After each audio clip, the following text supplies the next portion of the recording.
Baik, bismillahirrahmanirrahim. Assalamualaikum warahmatullahi wabarakatuh. Waalaikumsalam warahmatullahi Waalaikumsalam wabarakatuh. warahmatullahi wabarakatuh. Alhamdulillahirabbil alamin, wassalatu wassalamu ala asyrofil anbiya'i wal mursalin wa ala alihi wa ashabihi Rasulillah ajmain. Asyhadu an la ilaha illallah wa asyhadu anna Muhammadan abduhu wa rasuluh la nabiyya ba'da amma ba'du. Yang saya hormati Bapak Mustaqim STMkom selaku Ketua Puzzle Research Data Technology. Selanjutnya kakak-kakak, abang-abang alumni yang telah hadir pada kegiatan sore hari ini, dan juga teman-teman anggota aktif Predatek, calon anggota dan juga mahasiswa aktif yang telah memeriahkan kegiatan kita pada Camp Predatek 2024 pada episode ketiga ini. Sebelum kita mulai kegiatan kita ini, kita akan melakukan sesi dokumentasi terlebih dahulu. Jadi diharapkan kepada teman-teman semua untuk mengaktifkan kameranya. Nah, untuk sesi dokumentasi kita serahkan kepada Hamdi untuk memandu kita. Kepada Hamdi, disilahkan. Oke, baik. Baiklah, kita akan mulai sesi dokumentasi. Diharapkan kepada teman-teman semuanya yang hadir pada Zoom sore ini untuk dapat mengaktifkan kameranya.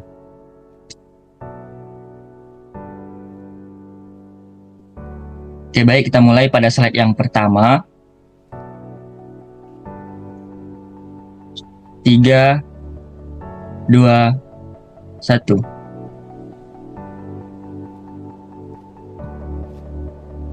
Selanjutnya pada slide yang kedua.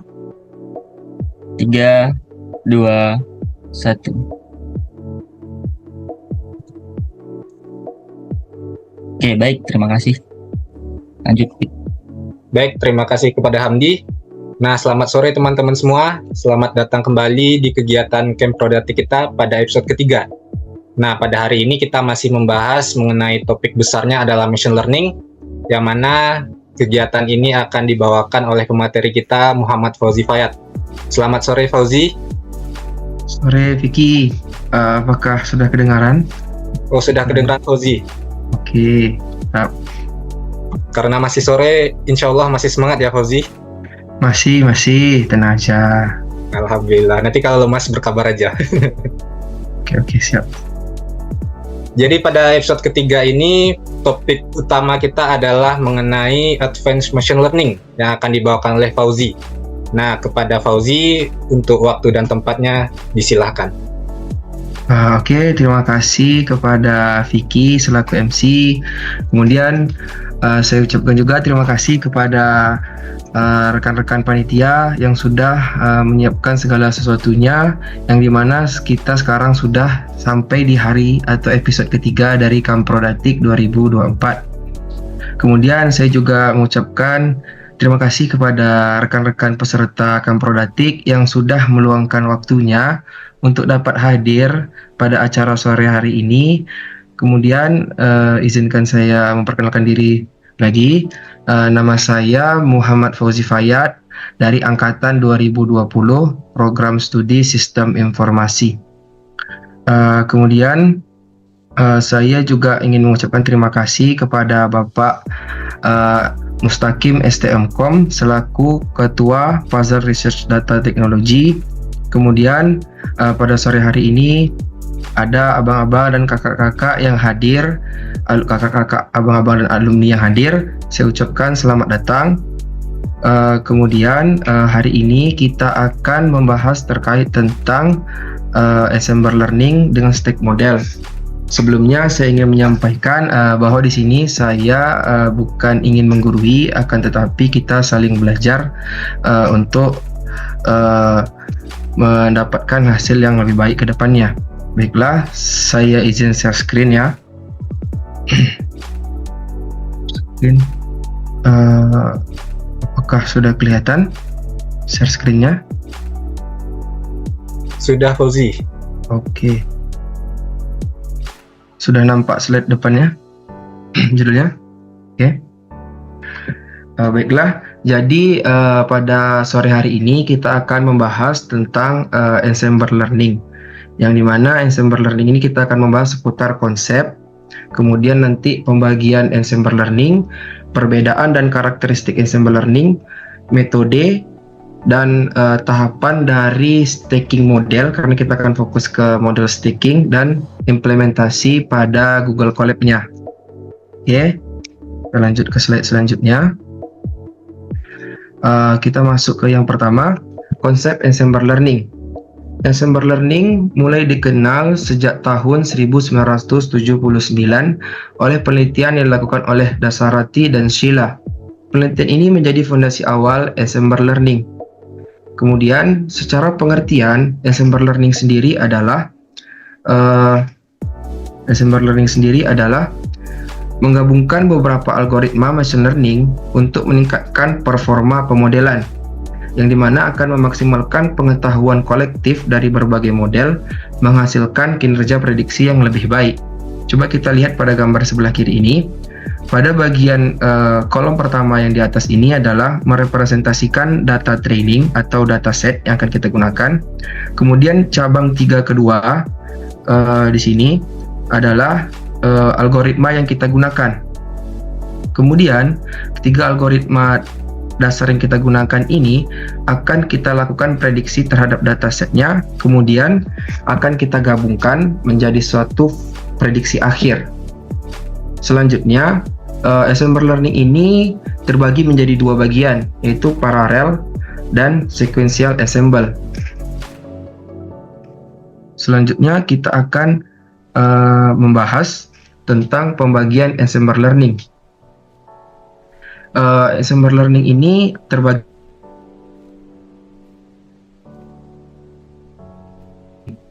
Nah, untuk bagging itu kepanjangannya dari bootstrap aggregating, yang dimana adalah proses untuk membangun beberapa model pada sampel bootstrap dan menggabungkan prediksinya melalui voting dan averaging. Sekarang apa itu sampel bootstrap? Sampel bootstrap adalah pengambilan data dari dataset original atau dataset sebenarnya secara random yang akan dibagikan pada model-model ensemble lainnya, yang akan saya jelaskan pada slide berikutnya. Kemudian yang kedua adalah boosting. Boosting adalah proses pelatihan weak learners secara sekuensial. Apa itu weak learners? Weak learners itu berbeda dengan algoritma. Dia memiliki struktur yang lebih ringkas. Contoh weak learners adalah decision stumps, yang dimana itu adalah bagian dari decision tree dengan satu cabang saja atau single split. Oke, jadi boosting ini dia fokus dalam memperbaiki kesalahan yang dibuat oleh previous learner. Kita masuk ke yang ketiga adalah staking. Staking menggabungkan beberapa model dasar untuk membentuk metamodel. Nah, penjelasan metamodel akan saya jelaskan pada slide selanjutnya. Oke, di sini perbedaan ensemble learning atau karakteristik dari masing-masing ensemble learning itu. Yang pertama adalah bagging. Nah, di bagging ini dapat kita lihat bahwa di sini adalah dataset, kita umpamakan dataset yang akan kita gunakan. Jadi nanti kita akan membuat beberapa sampel bootstrap seperti ilustrasi berikut. Di sini kita lihat ada 3 sampel bootstrap, yang dimana sampel bootstrap ini mengambil data dari dataset original secara random dengan ada beberapa data yang diganti, sehingga setiap data sampel bootstrap ini berbeda-beda, bervariasi. Jadi untuk model classifiernya ini bisa menghasilkan prediksi yang berbeda-beda gitu. Jadi setelah kita melakukan sampel bootstrap, kemudian kita akan melakukan tahap aggregating atau menggabungkan hasil klasifikasi. Nah, inilah yang disebut sebagai bagging. Jadi untuk karakteristik yang pertama dari bagging ini, dia proses pelatihan dilakukan secara paralel. Maksudnya paralel itu adalah prosesnya ini dilakukan secara setiap model dapat melakukannya secara masing-masing. Jadi model ini bisa melakukan pelatihan, model ini juga melakukan pelatihan, model yang ketiga juga melakukan pelatihan, sehingga mereka memiliki hasil prediksinya masing-masing. Kemudian yang kedua adalah bagging ini tersusun dari satu algoritma yang sama. Kita lihat dari contohnya saja. Yang pertama adalah random forest dan extra tree regressor.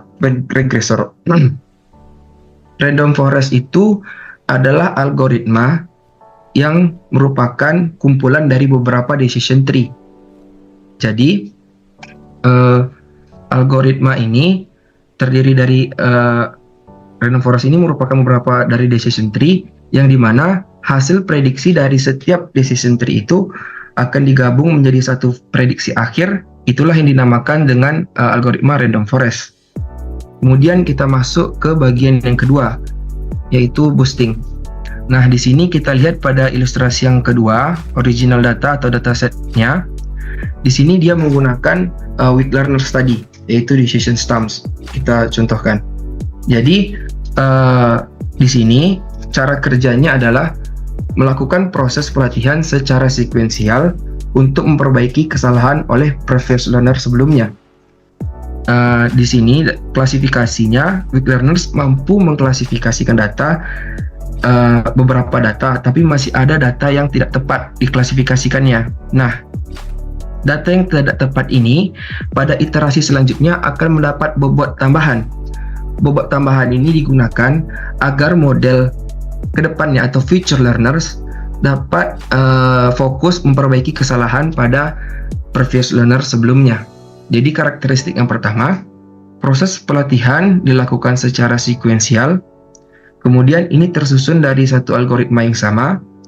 Adapun beberapa contoh dari boosting adalah ada boost, gradient boosting, XGBoost, dan CatBoost. Selanjutnya yang ketiga adalah staking. Staking ini dapat kita lihat bahwa dia menggunakan satu dataset kemudian akan dilatih pada beberapa model. Kita bisa umpamakan ada 4 model di sini. Kemudian model tersebut akan di-training pada data yang sama, kemudian memberikan hasil prediksi. Nah, hasil prediksi itu akan menjadi input bagi meta learner. Meta learner itu adalah sebuah algoritma yang digunakan untuk menemukan pola-pola tertentu pada dataset baru atau dataset yang isinya adalah hasil prediksi dari base learner tadi. Kemudian yang kedua, staking ini tersusun dari lebih dari satu algoritma yang berbeda. Yang karakteristik yang ketiga, stack model ini terdiri dari base learner dan meta learner. Oke. Kita lanjut ke slide selanjutnya. Kita masuk ke konsep staking. Stack generalization atau staking adalah framework ensemble learning yang melatih algoritma machine learning secara terpisah untuk menggabungkan hasil prediksinya dari 2 atau lebih anggota, seperti yang sudah saya jelaskan sebelumnya. Di sini adalah contoh anggota ensemble-nya, ada beberapa, kemudian nanti akan dilatih menggunakan meta learner. Nah, meta learner ini yang biasa digunakan adalah logistic regression untuk kasus klasifikasi dan linear regression untuk kasus regresi, logistic regression untuk klasifikasi. Oke, kemudian yang kedua, staking melibatkan pembuatan model menggunakan beberapa algoritma dasar yang disebut model level 0. Nah, base model ini juga disebut dengan model level 0. Kemudian, sebuah algoritma meta learning yang melatih model lain untuk menggabungkan prediksi dari model-model data tersebut. Model meta ini disebut dengan model level 1. Ini bisa juga disebut dengan model level 1. Jadi, meta learning ini merupakan bagian dari machine learning yang dimana algoritma dilatih untuk menggunakan output dari algoritma machine learning lainnya dan memberikan prediksi yang lebih akurat berdasarkan prediksi yang dibuat oleh classifier dasar lainnya. Oke. Selanjutnya kita masuk ke tahapan atau alur proses dari staking. Framework staking terdiri dari beberapa tahap. Yang pertama, kita lihat pada gambar di sebelah kiri bahwa kita memiliki sebuah input data atau dataset. Jadi, dataset ini akan kita bagi menjadi dua. Yang pertama adalah data training dan data testing. Setelah kita bagi menjadi dua, kita masuk ke tahap yang pertama, yaitu melakukan pelatihan base model. Pelatihan base model menggunakan dataset training. Jadi beberapa algoritma ini akan kita latih menggunakan dataset training.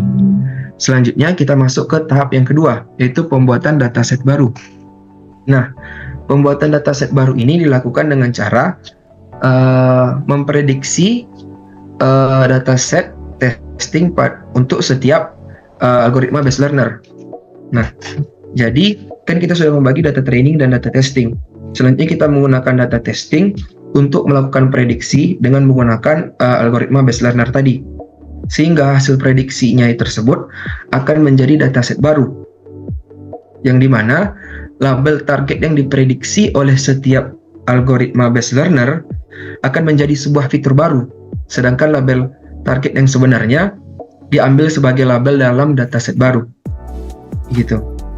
Kemudian yang ketiga, setelah kita mendapat dataset baru, kita akan melakukan pelatihan pada model meta learner. Algoritma yang sudah kita pilih sebagai model meta learner akan dilatih menggunakan dataset yang sudah kita dapatkan, dataset baru. Kemudian saya akan coba menjelaskannya dengan Excel. Oke.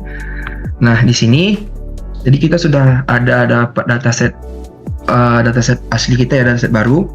Kemudian kita membaginya menjadi dua, data training dan data testing.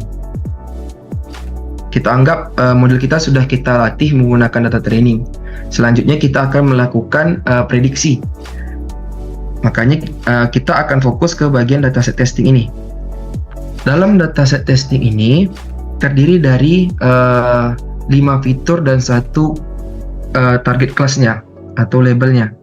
Jadi di sini ada 5 fitur, F1, F2 sampai F5. Jadi di sini ini kita ilustrasikan sebagai record yang pertama. Kemudian ini record kedua dan begitu seterusnya. Jadi di sini kita ingin memahami bagaimana konsep dari stacking itu. Untuk yang pertama, kita akan melakukan prediksi dengan decision tree.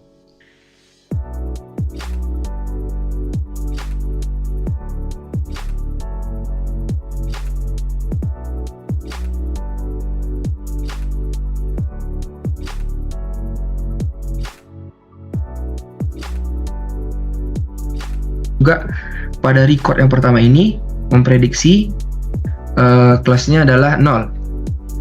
Kemudian begitu juga dengan super vector mission 0. Dan kelas sebenarnya dalam dataset testing itu adalah 0.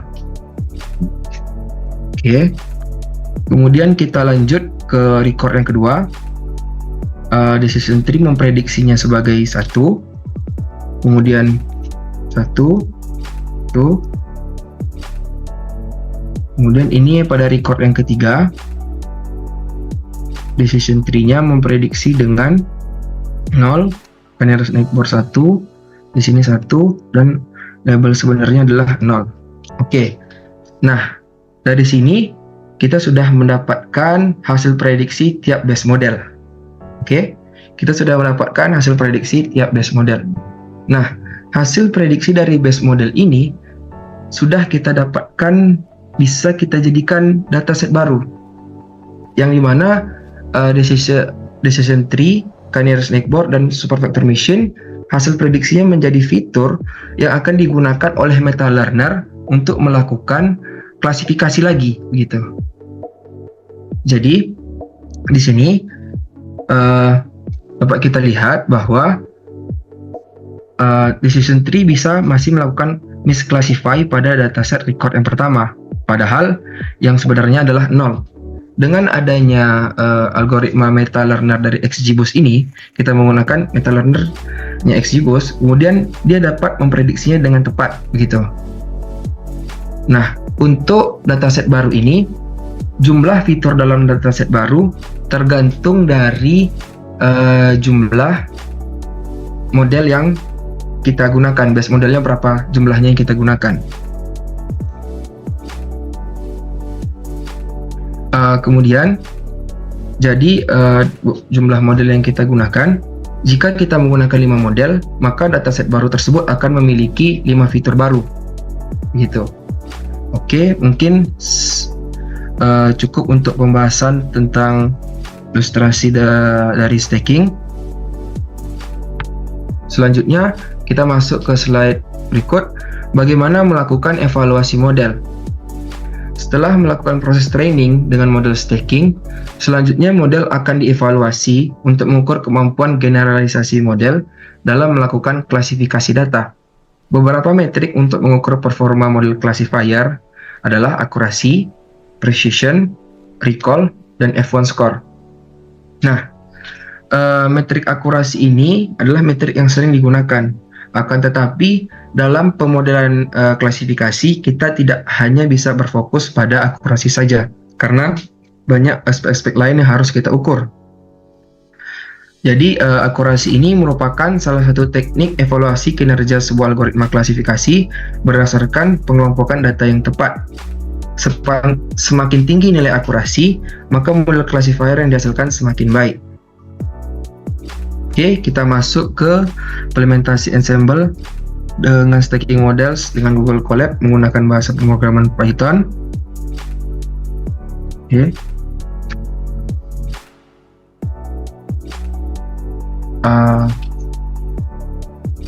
Oke, kita sudah kelihatan ya. Jadi di sini kita akan coba menjalankannya lagi. Disconnect dulu.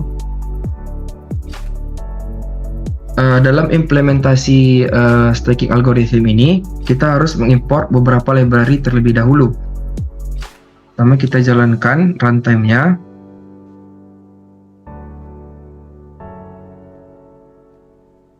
Oke, kita import library yang kita butuhkan.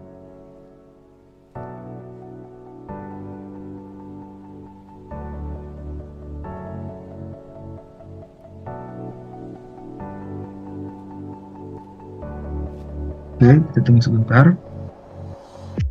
Di sini kita akan menggunakan dataset dari Kaggle yang bernama Banking Dataset Classification, yang dimana dataset ini terdiri dari 15 fitur dengan labelnya Y yang terdiri dari 2 kelas atau binary.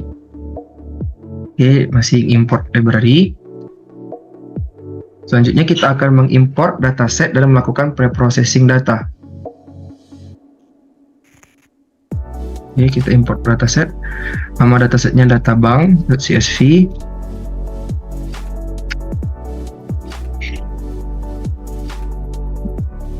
Nah, di sini perlu kita ketahui bahwa kita memiliki 15 fitur dalam dataset kita dengan berbagai tipe data. Di sini kita dapat lihat ada 2 tipe data yang umum digunakan. Yang pertama, age dengan tipe data numerik, dan yang kedua adalah kategorikal. Karena machine learning itu tidak bisa mengolah data yang berupa objek atau kategorikal, kita harus mengubah atau mentransformasikan data kategorikal ini menjadi data numerikal, yang dimana nanti kita akan menggunakan label encoder. Oke, kita sudah mengupload dataset yang akan kita gunakan. Nah, di sini kita menggunakan sebuah variabel.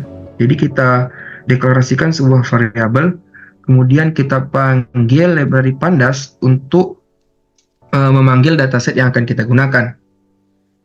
Nah, jadi kita menggunakan data, nama variabelnya, yang dimana data ini akan mewakili dataset yang kita gunakan. Kemudian, untuk mengecek apakah dataset yang kita gunakan ini sudah ada di dalam runtime Google Colab, dapat kita lihat pada gambar berikut dengan cara kita mengklik bagian yang berbentuk icon folder, nama ikonnya files, kemudian kita lihat di sini, disinilah akun dataset kita akan tersimpan. Oke, kita jalankan codingan ini. Oke, berarti kita sudah berhasil mendeklarasikan dataset kita dengan variabel data. Selanjutnya kita akan melihat shape atau ukuran dari dataset kita. Di sini dapat kita lihat bagian yang pertama ini mewakili jumlah dataset yang kita gunakan. Kemudian yang kedua ini mewakili jumlah kolom yang ada pada dataset kita. Selanjutnya kita masuk ke codingan berikutnya. Kita menggunakan data info codingan ini untuk mengetahui info terkait dataset yang kita gunakan. Di sini ada nama kolom atau fitur dataset yang dalam dataset kita. Kemudian ada tipe data. Di sini dapat kita lihat bahwa kolom job dengan tipe data objek.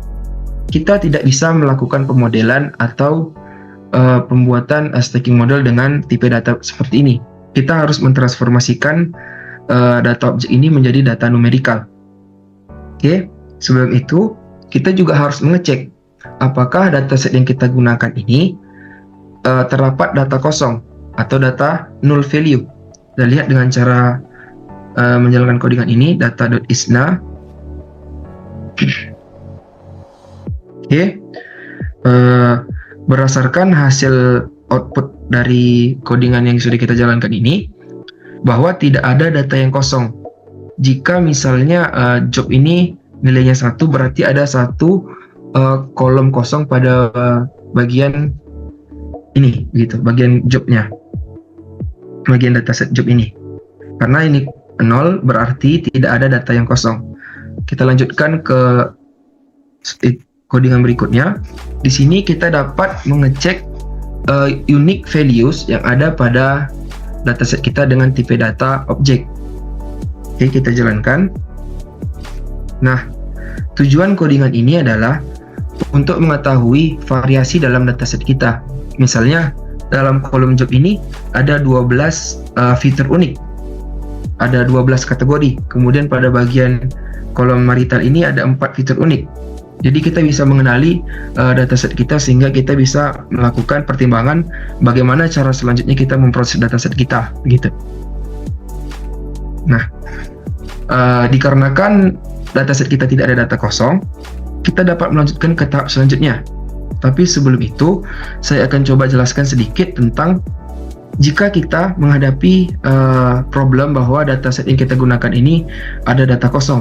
Nah, ada beberapa cara yang harus kita lakukan. Di sini ada 2. Yang pertama, mengisi data kosong pada tipe data objek. Untuk tipe data objek, kita mengisi data kosong dengan menggunakan nilai modus dari data itu sendiri. Nah, di sini kita akan menspesify atau membuat spesifik bahwa dataset yang ingin kita isi data kosongnya adalah tipe data objek, kemudian menggunakan strategi most frequent atau modus. Oke, karena kita tidak perlu, jadi kita uncomment saja, kita blok, kemudian Ctrl/. Nah, lanjut. Selanjutnya, jika kita ingin mengisi data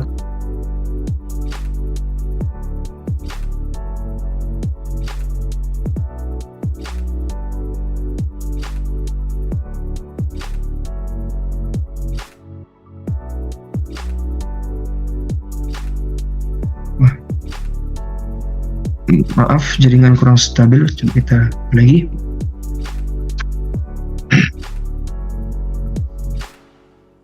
Oke, sudah. Halo Fik, apakah kedengaran Fik? Udah terdengar, Fauzi. Tadi agak terputus sebentar. Jadi, oh iya teman-teman, jika ini coding jika runtime kita terputus, kita harus menjalankan ini lagi. Kita harus menjalankan library yang sudah kita import. Karena jika tidak, nanti dia library yang sudah kita import itu dia tidak tersimpan begitu dalam runtime-nya. Kita harus jalankan lagi. Oke, datasetnya sudah tersedia.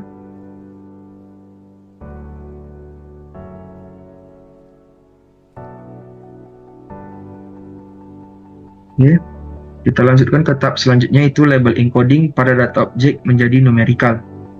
Nah, di sini untuk label encoding kita menggunakan library dari sklearn preprocessing dengan import label encoder. Di sini kita hanya memilih data dengan tipe data objek, kemudian kita akan mentransformasikan tipe data objek tersebut menggunakan label encoder. Kita jalankan. Oke. Nah, sudah kita lihat bahwa data yang sudah berubah, yang dimana data job sebelumnya berupa teks sekarang sudah berubah menjadi numerical yang merepresentasikan kelompok kategori dari kolom itu tersebut, kolom itu sendiri. Kemudian kita lihat informasi terkait dataset kita. Nah, di sini data.info sudah kita lihat bahwa seluruh kolom pada dataset yang kita gunakan sudah dalam bentuk integer atau sudah dalam bentuk numerical. Selanjutnya kita lanjut. Nah, di sini kita akan membagi X ini mewakili dataset, X ini mewakili fitur, kemudian Y ini mewakili label. Kita print.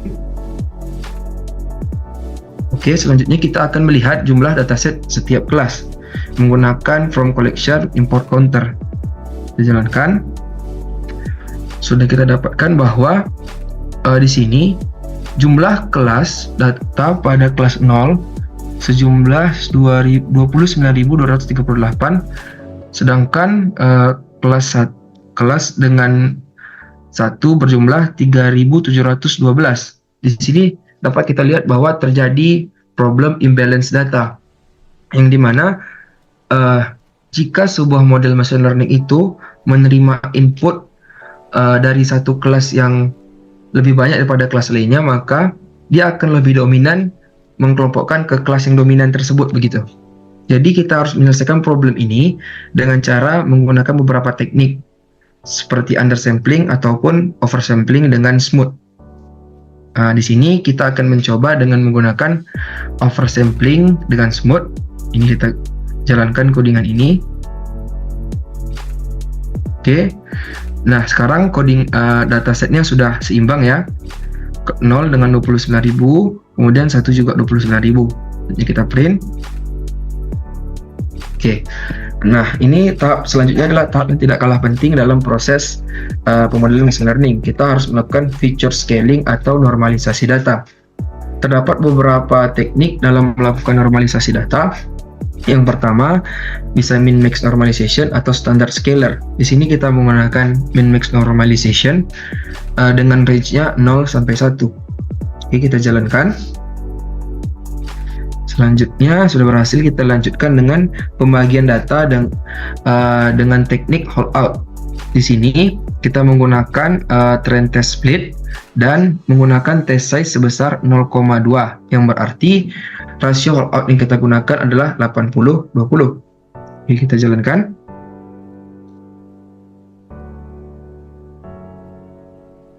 Oke, kita print. Oke, kita sudah berhasil. Nah, kita lihat hasil datanya berbeda dengan data pada saat kita melakukan oversampling. Di sini datanya sudah kita normalisasi, jadi range nilainya itu dari 0 sampai 1, sehingga model machine learning itu lebih mudah untuk melakukan prediksi dengan data range-nya yang lebih kecil gitu. Selanjutnya kita lanjutkan pada bagian pemodelan stacking models-nya dengan ensemble learning.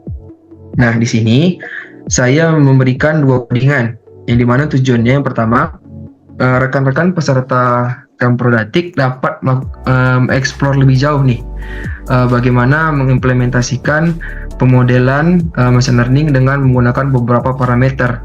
Jadi di sini codingan ini, jadi codingan ini akan mencari parameter-parameter terbaik yang akan meningkatkan performa pemodelan dari algoritma itu sendiri begitu.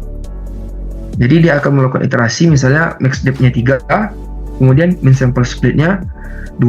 Nanti max depth-nya kita gunakan dengan nilainya 3, kemudian dicoba lagi pada dengan min sample split-nya 5. Jadi dia akan mencari dari range-range ini yang mana sih parameter terbaik yang dapat kita gunakan dengan algoritma yang kita inginkan begitu. Oke, karena kita tidak menggunakan ini, karena untuk proses grid search CV ini dengan parameter sebanyak ini memerlukan waktu yang cukup lama. Oke, kita lanjutkan saja untuk demo stacking modelnya. Kita jalankan ini. Oke, untuk decision tree kita dapat mendapatkan akurasi sebesar 90,51%. Kita ambil 4 angka di belakang koma. Nah, di sini terdapat beberapa nilai yang sudah saya sampaikan sebelumnya, ada precision, recall, dan F1 score. Untuk precision, recall, dan F1 score ini sangat penting dalam mengevaluasi model klasifikasi, karena kita dapat mengetahui nih model itu lebih andal dalam mengklasifikasikan kelas yang mana. Di sini dapat kita lihat bahwa performa model berimbang dengan precision, recall, dan F1 score. Untuk kelas 1 itu 92%, 92, 89, dan 90. Untuk kelas yang mewakili 1 itu yes, 0 itu no. Jadi itu 89, 92, dan 91. Jadi kita dapat mengetahui performa model terkait suatu kelas itu dengan menggunakan precision, recall, dan F1 score. Oke, kita lanjut yang kedua, Cannier Snakebore. Kita jalankan dengan n-nya sama dengan 7. Oke, kita dapat akurasi 86,71%. Kita lanjutkan ke SVM.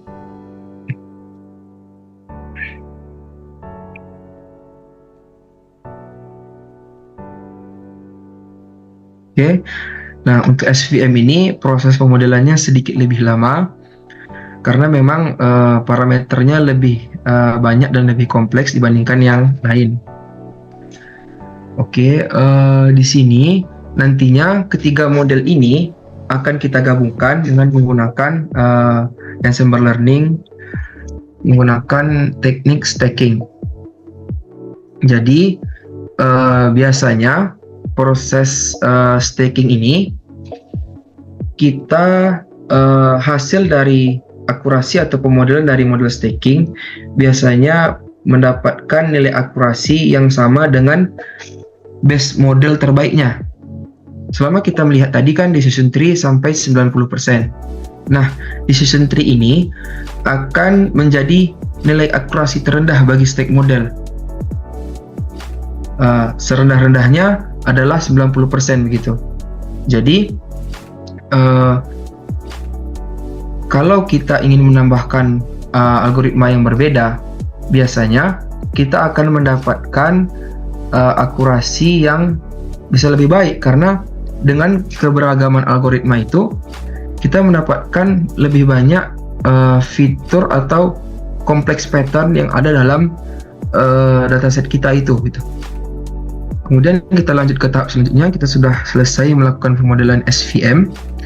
Di sini SVM mendapat akurasi 88%. Kita lanjutkan dengan mengimport library-nya. Di sini kita mengimport library Logistic Regression, Stacking Classifier, dan XGBoost. Nah, yang Logistic Regression ini sering digunakan sebagai meta learner. Akan tetapi meta learner itu tidak terbatasi atau dibatasi oleh Logistic Regression saja. Kita bisa menggunakan XGBoost, XGB Classifier, ataupun Random Forest. Jadi kita jalankan codingan ini dulu. Oke. Selanjutnya kita akan melakukan pemodelan dengan stacking 3 base algoritma menggunakan XGBoost. Kita jalankan sambil saya menjelaskan codingannya. Di sini kita akan memanggil 3 algoritma dasar, yang dimana ada decision tree, Cannier Snakebore, dan support vector machine. Di sini model tersebut akan digabungkan dengan framework stacking classifier dengan library LMXTN classifier. Nah, sebenarnya library dari stacking classifier ini ada 2 yang sudah saya jumpai. Yang pertama adalah Scalar Ensemble, kemudian yang kedua adalah LXTN ini. Yang terbaru setahu saya adalah MLXTN, karena Scalar Ensemble itu versi yang digunakannya lebih lama, sehingga saya lihat lebih banyak orang yang sering menggunakan MLXTN ini. Jadi inilah frameworknya. Di sini frameworknya akan kita spesifikasikan lagi bahwa classifier yang kita gunakan berdasarkan variabel yang sudah kita deklarasikan di sini, CLF1, decision tree. Kemudian gitu seterusnya. Kita tambahkan classifier dasarnya di sini. Nah, kita tambahkan CLF1, kemudian CLF2, dan CLF3. Jika kita ingin menambahkan bisa, kita tambahkan misalnya CLF4, ada bus, CLF5, random forest gitu. Bisa kita jadikan menjadi sebuah base learner atau classifiers dasarnya. Kemudian untuk meta classifiers harus kita deklarasikan juga. Di sini kita menggunakan XGBoost, maka kita isi meta classifier dengan XGB classifier. Oke.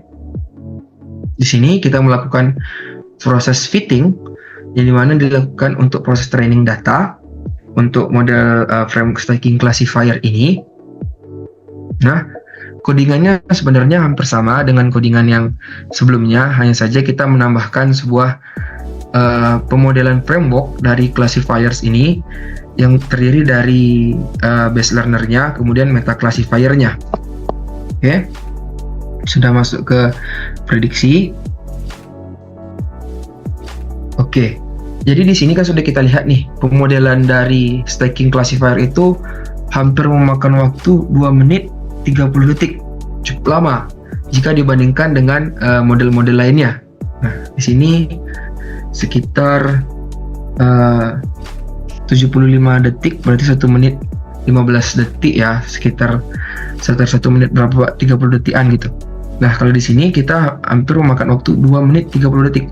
Jadi kekurangan dari stacking classifier ini adalah komputasinya itu besar gitu. Jadi dia harus kita menggunakannya itu harus mempertimbangkan komputasi yang kita miliki. Jika kita menggunakannya di lokal dengan spesifikasi yang kurang memadai begitu, jadi kita akan mengalami proses training yang lama untuk jika kita menggunakan framework classifier stacking ini.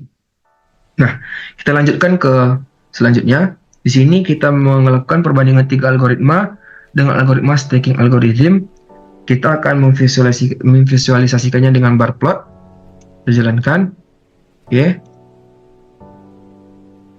Oke, di sini dapat kita lihat hasil perbandingan akurasi setiap modelnya, yang dimana decision tree mendapat 90,52% dan akurasi tertinggi didapatkan oleh stacking classifier tadi, stack models. Nah, oke, di sini ginilah kurang lebih cara mengimplementasikan stacking models. Kemudian kita masuk ke codingan. Sepertinya saya kembalikan dulu ke Vicky untuk terakhir kita akan membahas tentang tugas atau penugasannya. Ya, pada Vicky dipersilakan. Baik, terima kasih kepada Fauzi. Materi yang dibawakan ini sangat menarik ya teman-teman, yaitu mengenai assembly learning pada bagian stacking model. Yang mana tadi kita bisa lihat stacking model itu kita menggunakan satu dataset yang mana kita latih dengan beberapa model dengan beberapa algoritma, yang mana hasilnya itu hasil akurasinya ini akan digunakan sebagai data input untuk meta learner, sehingga kita mendapatkan dari 3 algoritma yang telah kita latih tadi, kita lakukan lagi klasifikasi dengan meta learner sehingga menghasilkan hasil yang lebih baik. Seperti itu ya, Fauzi? Ya. Nah, sebelum kita memasuki penugasan, kita akan memasuki dulu sesi tanya jawab. Nah, bagi teman-teman yang ingin bertanya, boleh langsung chat di kolom chat ataupun langsung hidupkan mikrofonnya. Pada teman-teman, ayo dipersilahkan untuk bertanya.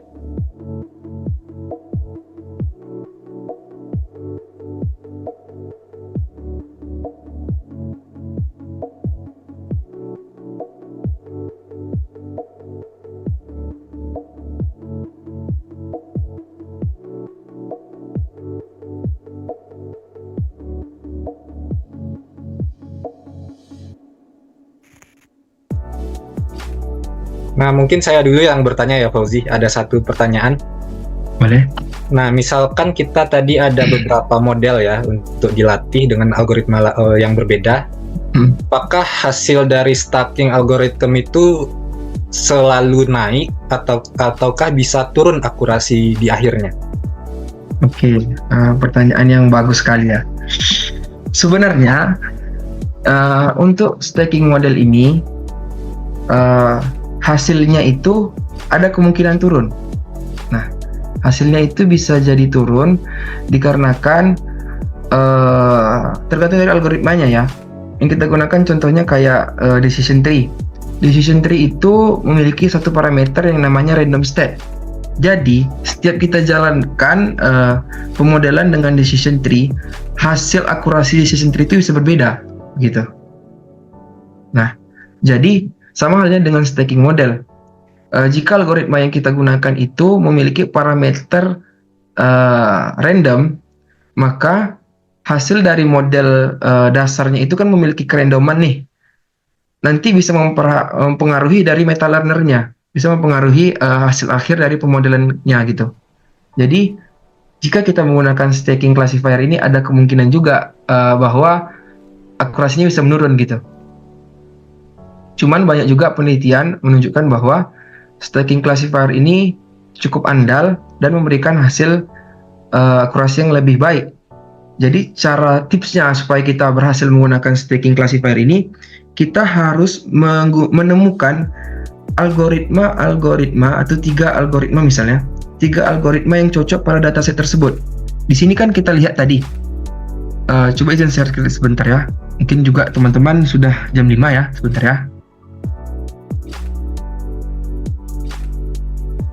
Nah, di sini kan ada 3 nih. Kita lihat decision tree 90%, yang lainnya sekitar 86 sama 88%.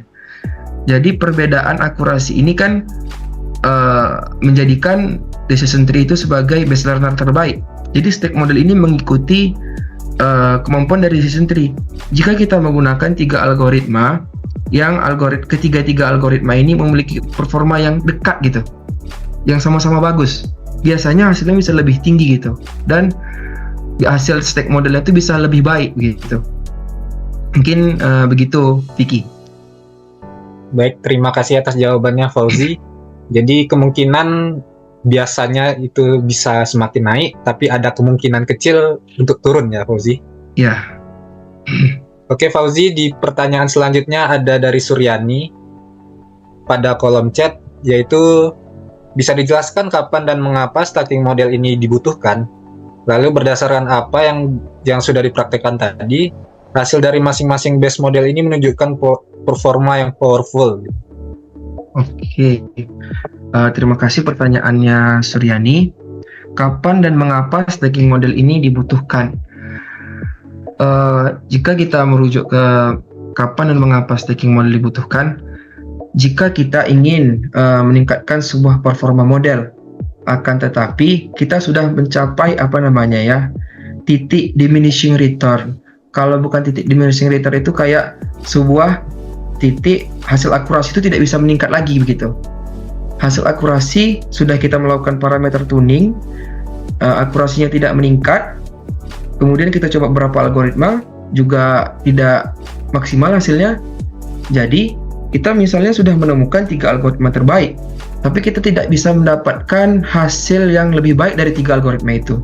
Nah, kita bisa mencoba dengan staking model ini, apakah dengan kita mengkombinasikan hasil dari 3 model algoritma ini, kita bisa mendapatkan akurasi yang lebih baik begitu. Jika masih juga hasilnya belum baik, kita dapat meningkatkan jumlah stake-nya. Bisa ya, saya pernah mencoba sampai 5 staking, yang dimana memang problemnya dari pro staking ini, bagaimana cara kita menemukan algoritma dengan performa terbaiknya tuh sama gitu. Kadang kan kita menyempakan cuman 3 algoritma nih. 3 algoritmanya kayak misalnya CatBoost, XGBoost, sama ada satu lagi algoritma namanya LegGBM. 3 algoritma ini performanya dekat, bisa kita gunakan untuk staking. Tetapi untuk model lainnya, jika kita gunakan, karena dia memiliki nilai akurasi yang lebih rendah, tidak mengangkat ketiga yang sudah tinggi itu gitu. Jadi kita harus mencari algoritma lain, dan kadang terkendalanya di situ untuk staking ini. Terus berdasarkan apa yang sudah dipraktikkan, hasil dari masing-masing. Uh,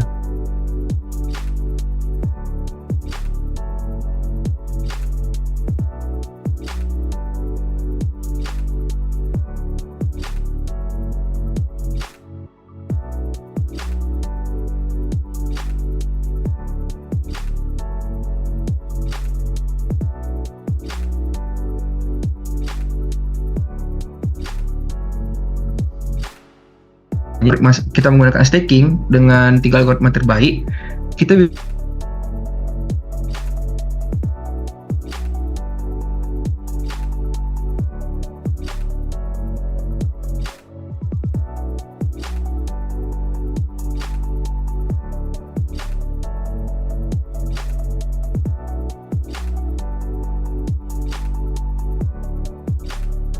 Halo Fauzi, mikrofonnya mati Fauzi. halo, udah kedengaran? Oke, sudah. Oke, sorry. Nah, apakah sudah cukup jelas, Suryani?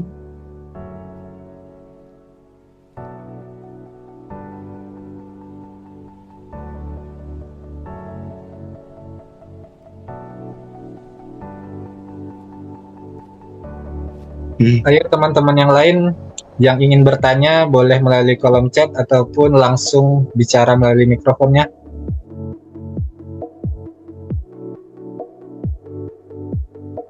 Minimal satu lagi lah, supaya kita paskan 3 pertanyaan. Ayo satu lagi yang ingin bertanya silahkan.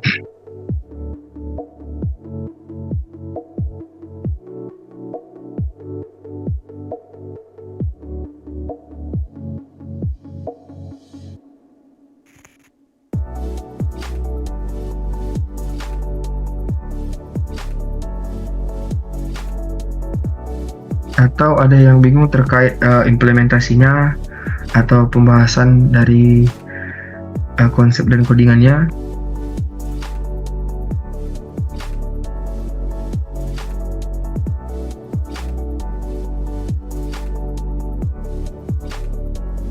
Mungkin sambil menunggu boleh dijelaskan dulu untuk penugasannya Fauzi. Oke, baik, izin share screen lagi.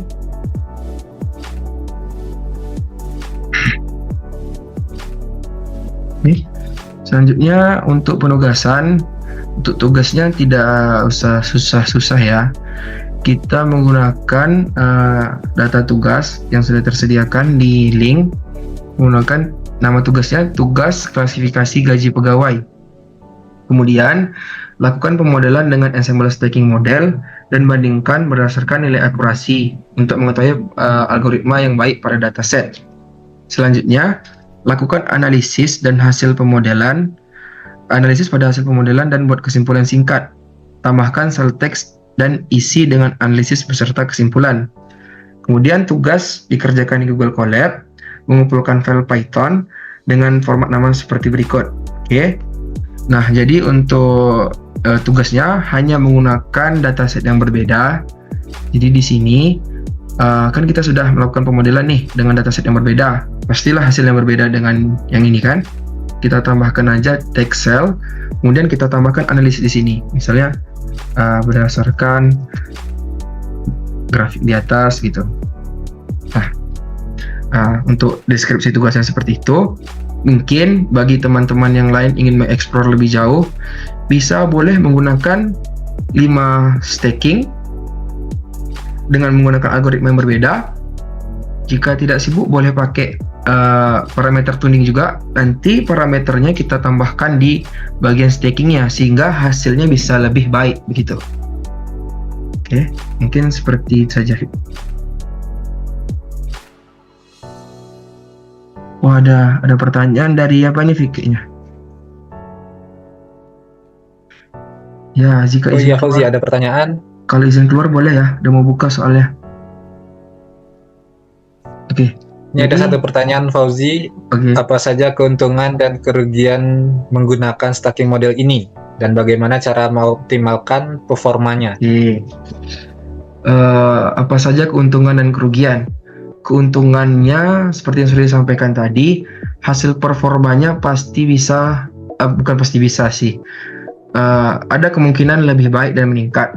Cuman kekurangan dari stacking model ini untuk saat ini ya yang bisa saya simpulkan, pertama, komputasinya itu besar, dia membutuhkan waktu yang lama. Tadi kita melakukan run, kita butuh waktu sekitar 2 menit.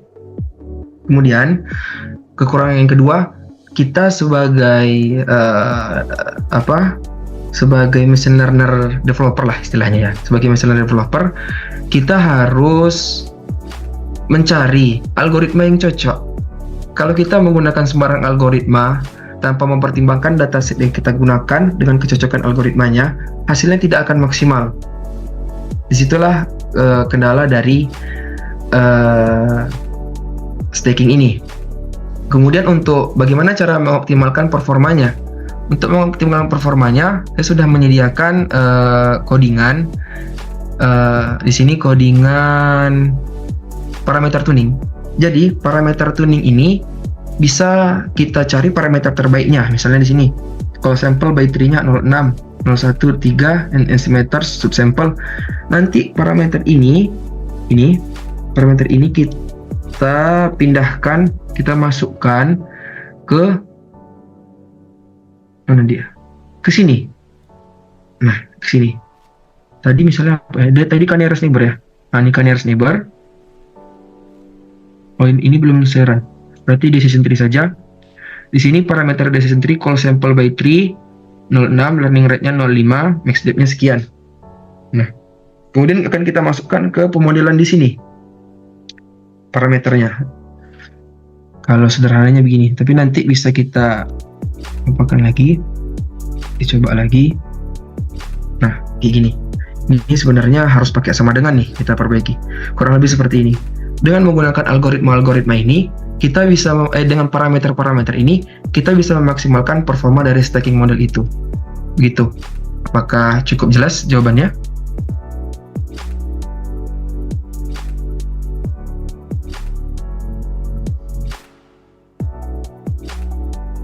Baik, terima kasih Fauzi atas jawaban-jawaban yang diberikan.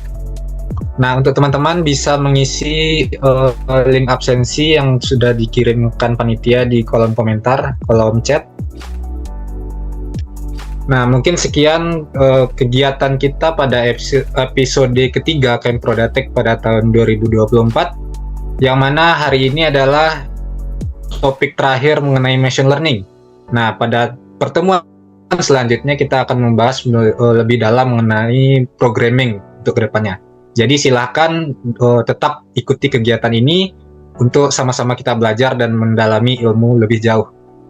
Nah, saya sebagai moderator mengucapkan terima kasih kepada pemateri Fauzi dan juga teman-teman yang telah hadir pada kegiatan ini. Terima kasih, mohon maaf.